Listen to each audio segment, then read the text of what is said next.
અત્રેના ચોટીલા સબ division હેઠળ સમાવિષ્ટ થાનગઢ, મૂળી અને ચોટીલા તાલુકાઓની અંદર ગ્રામ્ય સ્તરે જ્યારે અમારી ફિલ્ડ વિઝિટ એટલે કે ફેરણી હોય છે ત્યારે તેમજ અવારનવાર અત્રેની કચેરીએ મુલાકાતના દિવસે આવતા અરજદારો, માતા પિતાઓ અને સિનિયર સિટીઝનો તરફથી રજૂઆતોના આધારે એવી હકીકતો ધ્યાને આવેલ છે કે આ સબ ડિવિઝન હેઠળ સમાવિષ્ટ અમુક દીકરાઓ તેમના મા બાપને પ્રોપર જે એમના ઘરે રાખવા જોઈએ તે રાખતા નથી, તરછોડી દીધેલા હોય છે, એમની સતત અવગણના કરવામાં આવતી હોય છે, એમને જે ખાધા ખોરાક અને પૂરતું પોષણ આપવું જોઈએ, ભોજન આપવું જોઈએ એ આપવામાં આવતું નથી, એમને કપડા આપવામાં આવતા નથી વગેરે વગેરે હકીકતો એ સામે આવેલ છે। ત્યારે જયારે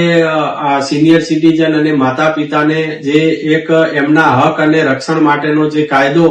બનાવવામાં આવેલો છે, કાયદા વિશે પૂછતા તેઓ આ કાયદાથી બિલકુલ અજ્ઞાન હોવાનું માલુમ પડે છે। એટલા માટે વધુમાં વધુ આ કાયદાનો લાભ લે તેને ધ્યાને રાખી અને ભારત સરકારે જે કાયદો બનાવ્યો છે એનો જે હેતુ છે હેતુ સાર થાય એ માટે કરી અને આપણે આ વિડીયો બનાવીએ છીએ। આ કાયદાનું નામ છે the maintenance and welfare of parents and senior citizen act 2007 એટલે કે માતા પિતા અને વરિષ્ઠ નાગરિકોના ભરણ પોષણ અને કલ્યાણ બાબતનો અધિનિયમ 2007। જે અગાઉ મેં કીધું એ પ્રમાણે જો હકીકતો અને જો દીકરાઓ તરફથી જે મા બાપને જો પ્રોપર રાખવામાં કે એમની કેર લેવામાં ના આવતી હોય તો આ કાયદા અંતર્ગત સેક્શન 7 હેઠળ છે એ ટ્રિબ્યુનલની રચના કરવામાં આવેલી છે અને રાજ્ય સરકાર દ્વારા જે ટ્રિબ્યુનલની જે રચના કરી છે એમાં આખા રાજ્યની અંદર જે નાયબ કલેક્ટર અને સબ ડિવિઝન મેજિસ્ટ્રેટની જે કચેરી છે તેઓને આ ટ્રિબ્યુનલ તરીકે ઘોષિત કરવામાં આવેલી છે અને નાયબ કલેક્ટર અને સબ ડિવિઝનલ મેજિસ્ટ્રેટને આ ટ્રિબ્યુનલના અધ્યક્ષ બનાવવામાં આવેલા છે। જેને ધ્યાને રાખી અને જે પણ કોઈ આવા પ્રશ્નો હોય સિનિયર સિટીઝન અને માતા પિતાએ તેઓએ આ કચેરીઓનો સંપર્ક કરી અને કલમ 5 હેઠળ છે એ ભરણ પોષણ મેળવવા માટેની અરજી કરવાની હોય છે અને અરજી કર્યા બાદ એમનો કેસ છે કેસ રજીસ્ટરે લઈ અને કેસ ચલાવી અને તેઓને સેક્શન 9 હેઠળનો એક ઓર્ડર કરવામાં આવે છે અને જેમાં મંથલી એલાઉન્સ આપવામાં આવે છે અને એ મંથલી એલાઉન્સ એટલે કે મંથલી જે ભથ્થું છે માસિક ભથ્થું એની અંદર એમને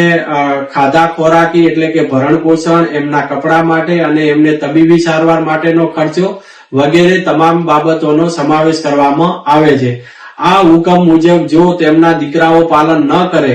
તો તેઓને તાત્કાલિક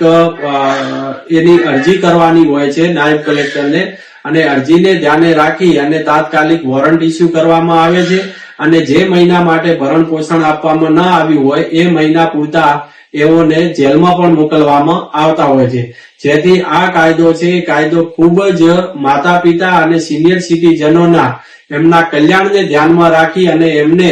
પાછળની જિંદગી છે એ સુખીથી અને શાંતિથી જીવી શકે તેને ધ્યાનમાં રાખી અને આ કલ્યાણકારી છે કાયદો બનાવવામાં આવેલો છે।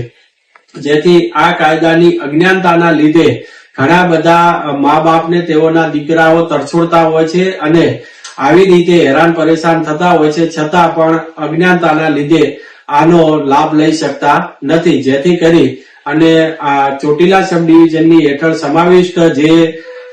3 તાલુકા છે તેઓના મા બાપ અને સિનિયર સિટીઝનને ખાસ વિનંતી કરવામાં આવે છે કે જો આપને આવી કોઈ તકલીફ પડતી હોય તો નાયબ કલેક્ટર અને સબ ડિવિઝનલ મેજિસ્ટ્રેટ કચેરી ચોટીલા, પહેલો માળ, નેશનલ હાઈવે નંબર 8 ઉપર